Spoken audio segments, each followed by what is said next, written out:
అమెరికాలో చిందరవందరగున్న మీ ఇంటికి హ్యాండీమ్యాన్, క్లీనింగ్, ప్లంబింగ్ సర్వీసెస్ కోసం కాంటాక్ట్ ఇన్స్టా సర్వీస్. యుఎస్ లో ఎక్కడైనా ఎప్పుడైనా for instant bookings visit instaservice.com. Hi hello నమస్తే, welcome back to Suman TV. ప్రస్తుతం మనతో పాటు ఉన్నారు ఎడ్యున్ career guidance director Venugopal garu. సార్తో మాట్లాడదాం. నమస్తే సార్. నమస్తే మేడం.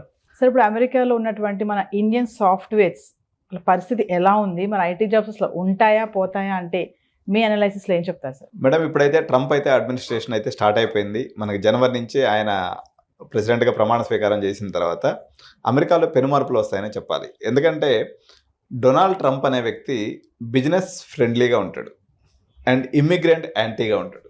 ఈ రెండు విషయాలను గమనించినప్పుడు H1B మీద ఎవరైతే అక్కడ ఉన్నారో వీళ్ళకైతే తిప్పలు తప్పవు మేడం. ఎందుకు అంటే ఇంతకుముందు ప్రీవియస్ అడ్మినిస్ట్రేషన్లో కూడా వాళ్ళందరినీ ముప్ప తిప్పలు పెట్టి 3 చెరువులు నీళ్ళు తప్పించాడు ఆయన. ఆయన యొక్క కాన్సెప్ట్ ఏంటి అంటే ఇమిగ్రెంట్స్ వచ్చారా, మనకి ఇక్కడ ఇన్వెస్ట్ చేశారా, వెళ్ళిపోయారా అంటే బాగా టాలెంట్ ఉన్నటువంటి వాళ్ళని తప్పనిస్తే ఎవ్రీ 1 year ఒకసారి ఇప్పుడు ఏమైపోద్ది అంటే మేడం, ఒక ఫ్యామిలీగా అక్కడ పోయి ఉంటారు, పిల్లల్ని చదివించుకుంటూ ఉంటారు అనమాట. అంటే ఇప్పుడు మన ఈ జనరేషన్, యంగ్ జనరేషన్ ఎవరైతే ఉన్నారో 25, 30, 35లో ఉన్నటువంటి వాళ్ళందరూ కూడా నిరంతరము ఈ వీసా యొక్క స్ట్రగుల్లోనే వాళ్ళ జీవనాన్ని నెక్స్ట్ 4 ఏళ్ల పాటు గడపాల్సిన పరిస్థితి అయితే ఉంది. ఇప్పుడు మాకు తెలిసినటువంటి ఎంతోమంది మిత్రులు, లేకపోతే మాకు తెలిసినటువంటి ఫ్రెండ్స్ వాళ్ళ పిల్లలందరూ ఇక్కడ కూడా వాళ్ళు ఈఎంఐలు తీసుకొని ఇల్లు కొనుక్కొని ఉంటారు, అదేవిధంగా కారు కొనుక్కొని ఉంటారు, పిల్లల్ని చదివించుకుంటూ ఉంటారు. వాళ్ళంతా కూడా ఒక రకంగా చెప్పాలంటే డిస్టర్బ్ అయిపోయినటువంటి పరిస్థితి. ఎవరైతే అక్కడ గ్రీన్ కార్డు హోల్డర్స్ ఉన్నారో వాళ్ళ వరకు మేలే మేడం, వాళ్ళకి ఎటువంటి ఇబ్బంది లేదు. ఎవరైతే H1B మీద ఉన్నారో, లేకపోతే డిపెండెంట్ వీసా మీద ఉన్నారో, L1 మీద ఉన్నారో, స్పౌస్ జాబ్ చేసుకునేదానికి అవకాశం ఇవ్వద్దని చెప్పేసి ఈయన ఒక పాలసీ పెట్టుకుంటాడు. అట్లా తీసుకున్నప్పుడు ఈయన అడ్మినిస్ట్రేషన్లో మాత్రం అక్కడ ఉన్నటువంటి వాళ్ళందరికీ కూడా ఇబ్బందికరమైనటువంటి సిచ్యువేషనే. కానీ ఇప్పుడు మీరు అన్నారు కదా, అక్కడ సాఫ్ట్వేర్ ఉద్యోగాలు ఉంటాయా పోతాయా అనేది, ఇది ఒక్క ట్రంప్ మీద ఆధారపడి ఉండదు మేడం. ఎందుకంటే ఆర్టిఫిషియల్ ఇంటెలిజెన్స్ వల్ల లక్షలాది ఉద్యోగాలు ఒకవైపు పోతూ ఉన్నాయి. కానీ ట్రంప్ రావడం వల్ల ట్రంప్ ఏమంటున్నాడంటే ఇప్పుడు ఈయన కొన్ని విషయాలకు వ్యతిరేకంగా ఉంటాడు. ఫర్ ఎగ్జాంపుల్, ఇప్పుడు ఉదాహరణకి ఉక్రెయిన్కి బిలియన్స్ ఆఫ్ డాలర్స్ అమౌంట్ అనేది మన అమెరికా అనేది స్పెండ్ చేస్తూ ఉంది. అదేవిధంగా మన ఇజ్రాయెల్కి కూడా స్పెండ్ చేస్తూ ఉందన్నమాట. పర్యావరణ పరిరక్షణ కోసం కొన్ని వేల డాలర్స్, లక్షల డాలర్స్ వీళ్ళు స్పెండ్ చేస్తూ ఉంటారు అనమాట. ఇటువంటి ఫండ్ మొత్తాన్ని అమెరికా యొక్క మార్కెట్స్లోకి తీసుకొచ్చి అమెరికా వెల్ఫేర్ కోసం ఖర్చు పెట్టాలనేటువంటిది ట్రంప్ యొక్క ప్రధానమైనటువంటిది. దీనివల్ల ప్రాజెక్ట్స్ పెరిగి ఉద్యోగ అవకాశాలు పెరగతాయని చెప్పేసి ఒక సెక్షన్ ఆఫ్ పీపుల్ అయితే బలంగా చెప్తూ ఉన్నారు. ఇప్పుడు సపోజ్ ఒక కంపెనీ ఉంది మేడం, వాళ్ళు H1B వీసాలో సపోజ్ ఒక 100 ఉన్నాయనుకుందాం ఫర్ ఎగ్జాంపుల్. ఈ 100 మెంబర్స్ ఉన్నటువంటి రిక్వైర్మెంట్ కాస్త తనకి 500 మెంబర్స్ రిక్వైర్మెంట్ ఉందనుకోండి, ఆబ్వియస్గా H1Bలు ఎక్కువ ఇష్యూ చేస్తారు. ఎందుకంటే వాళ్ళకి ఎప్పుడైతే ప్రాజెక్ట్స్ ఉంటాయో వీళ్ళకి H1B వీసాలు కూడా ఆటోమేటిక్గా ఇంప్రూవ్ అయ్యేది ఉంటుంది. కాకపోతే ఒకటే ఉంటుంది, టెక్నికల్ ఛాలెంజ్ ఏంటంటే వాళ్ళు చిన్న విషయాన్నైనా పెద్ద రిజెక్షన్స్ ఎక్కువ పడతాయి. H1B లాటరీ వేసినప్పుడు రిజెక్షన్స్ ఎక్కువ వస్తాయి అనమాట. 21%, 22% రిజెక్షన్స్ పడినప్పుడల్లా ఏంటంటే మళ్ళీ వాళ్ళు లాటరీ కోసం ప్రయత్నం చేయాల్సి ఉంటుంది. కొత్త టెక్నికల్ ప్రాసెస్ ఉంటుంది తప్ప ఓవరాల్గా అమెరికన్ ఎకానమీ మనకి పరుగులు తీసేటువంటి అవకాశం ఉంది. ఎందుకంటే అమెరికాలో ఎప్పుడైతే పెట్టుబడి పెడతాయో ప్రాజెక్ట్స్ మీద ఎక్కువ వస్తాయి. ఎందుకంటే వాళ్ళు ఇంట్రెస్ట్ రేట్స్ తగ్గించినప్పుడు సహజంగా వాళ్ళు ఎక్కువ మనీని లెండ్ చేసుకొని, ఎక్కువ మనీని తీసుకొని బ్యాంక్స్ దగ్గర నుంచి కొత్త ప్రాజెక్ట్స్ అనేవి స్టార్ట్ చేస్తారు. తద్వారా ఇప్పుడు ఉన్నటువంటి ఏదైతే ఫర్ ఎగ్జాంపుల్ ఇప్పుడు 100 జాబ్స్ ఏదైతే ఉన్నాయో అవి 200 జాబ్స్ వరకు పెరుగుతాయనేటువంటి అంచనాలు అయితే ఇప్పుడు ఉన్నాయి. దానివల్ల అమెరికన్ ఎకానమీ ఎప్పుడైతే బూస్ట్ అవుతుందో తద్వారా ఉపాధి అవకాశాలు, అదేవిధంగా సాఫ్ట్వేర్ ప్రాజెక్ట్స్ కూడా పెరుగుతాయి. ఎన్ని ఉన్నప్పటికి కూడా ఇంత ఎవరైతే ఉన్నారో 100% అందరూ సస్టైన్ అయ్యేటువంటి అవకాశం లేదు. ఇప్పుడు ఉన్నటువంటి దాని మీద డబుల్ మెరుగుదలే ఉంటుంది తప్ప ట్రంప్ వల్ల టెక్నికల్గా ఇబ్బందులు, H1B వీసా విషయంలో ఇబ్బందులు, వాళ్ళకి డిపెండెంట్గా ఉన్నటువంటి వాళ్ళ విషయంలో ఇబ్బందులు, ఇటువంటి టెక్నికల్ ఇబ్బందులు ఉంటాయి తప్ప ఓవరాల్గా ఉపాధి అయితే మాత్రం పెరుగుతుంది తప్ప తగ్గిపోయేటువంటి అవకాశం ఏం లేదు మేడం. ఆల్రెడీ AI వల్ల లే ఆఫ్స్ వస్తున్నాయని మనం వింటూనే ఉన్నాం సార్. ఇప్పుడు ట్రంప్ రావడము అంటే ఈ రెండు ఒకేసారి యాడ్ అవ్వడంతో ఏం ప్రాబ్లం లేదని అంటారా మీరు జాబ్స్ కి? అంటే యాక్చువల్గా ఏమైందంటే మేడం, అమెరికా యొక్క స్పెండింగ్ అనేది ఏదైతే ఉంటుందో చాలా డైవర్సిఫైడ్ సెక్టార్లో ఉంటుంది అనమాట. ఈయన బిజినెస్ ఫ్రెండ్లీ కావడం వల్ల ఇప్పుడు అమెరికన్ కంపెనీస్కి ప్రాజెక్ట్స్ రూపంలో, ఫండ్స్ రూపంలో ఇబ్బంది లేకుండా చేస్తాడు. ఎందుకంటే ఇలాన్ మస్క్ ఎవరైతే ఉన్నాడో ఆయన్ని కూడా ట్రంప్ అడ్మినిస్ట్రేషన్లో తీసుకొని అమెరికాని ప్రపంచంలో కల్లా గ్రేట్గా చేయాలనే కాన్సెప్ట్తో అన్ని కంపెనీస్కి ఫండ్స్ ఫ్లో పెరుగుతుంది, అదేవిధంగా ప్రాజెక్ట్స్ కూడా పెరుగుతాయి. కాబట్టి తద్వారా ఉపాధి అవకాశాలు పెరుగుతాయి తప్ప నష్టం లేదు. కాకపోతే ఈ యొక్క ఇబ్బందులు అయితే, వీసా ఇబ్బందులు అయితే కానీ తప్పేటట్లేదు, అందరికి కూడా ఉంటాయి. ఇప్పుడు ఈ ట్రంప్ విన్నింగ్ అనేది మన ఇండియన్స్ పైన ఎలా ఉంటుంది, అసలు ఇంపాక్ట్ ఎలా ఉంటుంది అంటారు ఓవరాల్ గా చూసుకుంటే? ఇక్కడ 2 రకాలుగా చూడాలి మేడం. ఒకటి ఇండియన్స్ పైన ఉండేటువంటి ఎఫెక్ట్, రెండోది ఇండియా పైన ఉండేటువంటి ఎఫెక్ట్. సో ఇండియన్స్ పైన ఓవరాల్గా తీసుకున్నప్పుడు న్యూట్రల్ ఎఫెక్ట్. అంతకుముందు మామూలుగా అనుకున్నాం కానీ నెగిటివ్ అవుతుంది అనేటువంటి కొన్ని అంచనాలు ఉన్నాయి, కానీ పెద్దగా నెగిటివ్ జరగకపోవచ్చు.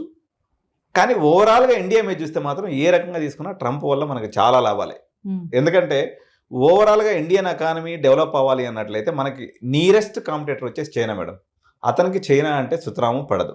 దీనివల్ల మనకు అనేక రకాలైనటువంటి విడిభాగాలు, ఓఈఎంస్ అంటారు అనమాట. ఓఈఎంస్ అంటే విడిభాగాల సప్లై ఏదైతే ఉందో దీనికి సంబంధించినటువంటి వేలాది ప్రాజెక్ట్స్ ఇండియాకి వచ్చేటువంటి అవకాశం ఉంది.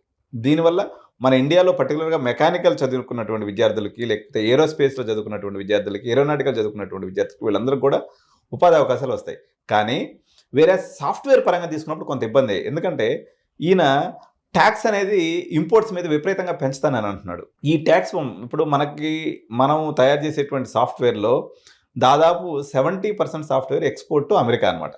ఎప్పుడైతే వాళ్ళు ట్యాక్స్లు పెంచుతారో ఆటోమేటిక్గా మన కంపెనీల యొక్క ఫినాన్షియల్ అనేది క్రంచ్ వస్తుంది వీళ్ళకి. తద్వారా వీళ్ళు ఏం చేస్తారంటే కంజ్యూస్గా తయారవుతారు. వాళ్ళు ఎప్పుడైతే కంజ్యూస్గా తయారవుతారో మన సాఫ్ట్వేర్ ఎంప్లాయీస్కి ఇంక్రిమెంట్స్ ఉండవు, కొత్త వాళ్ళని తీసుకునేటువంటి శక్తి వాళ్ళకు ఉండదు, ఈ ఇబ్బందులు అనేది ఉంటుంది. ఎందుకంటే సస్టైనబిలిటీ అనేది వీళ్ళకి తక్కువ అయిపోతుంది అనమాట, ఎందుకంటే వాళ్ళు ట్యాక్స్ పెంచడం ద్వారా. సో ఈ ఇబ్బంది అయితే మనకు ఉంటుంది. అయినప్పటికీ ఆయన ఏమంటున్నాడంటే 60% ట్యాక్స్ని చైనా నుంచి వచ్చే ప్రొడక్ట్స్ మీద వేస్తాను, అదేవిధంగా వేరే ఇండియా నుంచి వచ్చే వాళ్ళకి మాత్రం 20 నుంచి 25% ట్యాక్స్ వేస్తానని ప్రజెంట్ తను ఎలక్షన్ టైంలో చెప్పినటువంటి మాట. అదే నిజమైనట్లయితే కంపారిటివ్లీ మనం లాభపడతాము కంపేర్ టు చైనా. కానీ సాఫ్ట్వేర్ పాయింట్ ఆఫ్ వ్యూలో మాత్రం ఫైనాన్షియల్ క్రంచ్ అనేది కొంత సాఫ్ట్వేర్కి వచ్చేసింది. ఆల్రెడీ ఏఐ ఉపద్రవం ఉంది, 4 సంవత్సరాల నుంచి అసలు ప్లేస్మెంట్స్ అన్న మాటే లేవు.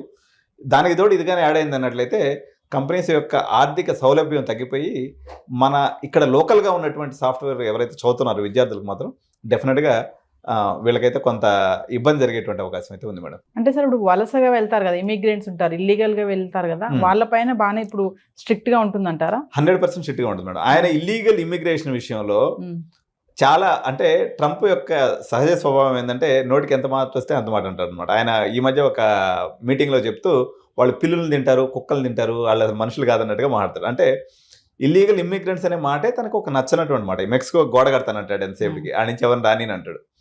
అందువల్ల ఇక్కడ 2 రకాల ఇబ్బందులు ఉన్నాయి. ఒక 9 లక్షల మంది ఎవరైతే, ఒక 9 నుంచి ఒక 10 లక్షల మంది ఇక్కడికి వెళ్ళినటువంటి వాళ్ళ పేరెంట్స్ అక్కడే ఉన్నారు, కానీ పిల్లలు అక్కడ పుట్టలేదు. వాళ్ళు అక్కడే పుట్టి పెరిగి పెద్దవాళ్ళు అయిపోయారు. ఇప్పుడు వాళ్ళకి పౌరసత్వం ఎవరంటున్నాడు ఆయన. ఫస్ట్ అదే ఇప్పుడు పాపం వాళ్ళు ఒక 10 లక్షల మంది, వాళ్ళు పాపం 10th క్లాస్ అక్కడే చదివిండ్రు, ఇంటర్ అక్కడే చదివిండ్రు, డిగ్రీ అక్కడే చదివిండ్రు, పాపం అక్కడే ఉన్నారు. వాళ్ళకి అసలు మామూలుగా ఇండియన్ ఫ్రెండ్స్ కూడా ఎవరు లేరు.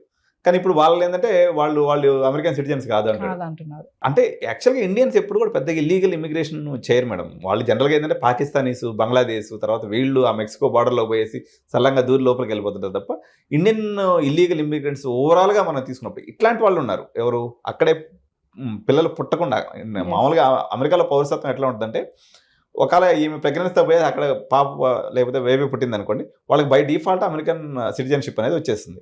అట్లా కాకుండా పిల్లలు పుట్టిన తర్వాత అక్కడికి వెళ్ళింది అనుకోండి, అక్కడే పెరిగి చదువుకుంటారు, కానీ వాళ్ళకి ఇప్పుడు గ్రీన్ కార్డ్ రావడానికి 100 ఏళ్ళ క్యూ ఉంది. వాళ్ళకి ఇప్పుడు గ్రీన్ కార్డ్ వచ్చే అవకాశం లేదు. సో ఈ గ్రీన్ కార్డు విషయంలో ఆయన ఒక పాలసీ తీసుకుని ఏదైనా ముందుకెళ్తే ఆయన 2 రకాలుగా చెప్తాడు. నేను ఇక్కడ నుంచి డిగ్రీ చదవడానికి వచ్చిన వాళ్ళందరికీ గ్రీన్ కార్డ్ ఇచ్చేస్తాను అంటాడు, ఇమిగ్రేషన్ మొత్తాన్ని తాడదీస్తాను అంటాడు. మరి ఆయన గ్రీన్ కార్డు విషయంలో అయితే నాకు తెలిసి బెండగాడు. ఎందుకంటే ఇప్పుడైతే అక్కడ ఉన్నటువంటి ఈ 9 లక్షల మందికి ఇల్లీగల్ ఇమిగ్రెంట్స్గా ఉన్నటువంటి వాళ్ళందరినీ కూడా హోమ్ల్యాండ్ సెక్యూరిటీ అంటారు. వాళ్ళకి మనకి ఎక్కడైతే అక్కడ ఇమిగ్రేషన్ అధికారాన్ని చూసేటువంటి ఒక డివిజన్ అనమాట అది అమెరికా ప్రభుత్వంలో. వాళ్ళని అయితే మాత్రం అందరినీ తాడదీసి అందరిని ఇంటికి పంపిస్తారు. తర్వాత రెండో ఇబ్బంది, మనకు ప్రధానమైనటువంటి ఇబ్బంది ఎవరైతే పార్ట్ టైంలు చేసుకుంటారో, ఇల్లీగల్గా పార్ట్ టైం చేస్తూ ఉంటారు మన వాళ్ళందరూ, వీళ్ళందరికీ కూడా ఒక రకంగా ఇబ్బందే. వాళ్ళందరినీ కూడా కంట్రోల్ చేసేటువంటి పరిస్థితి ఉంది. Thank you. నమస్తే.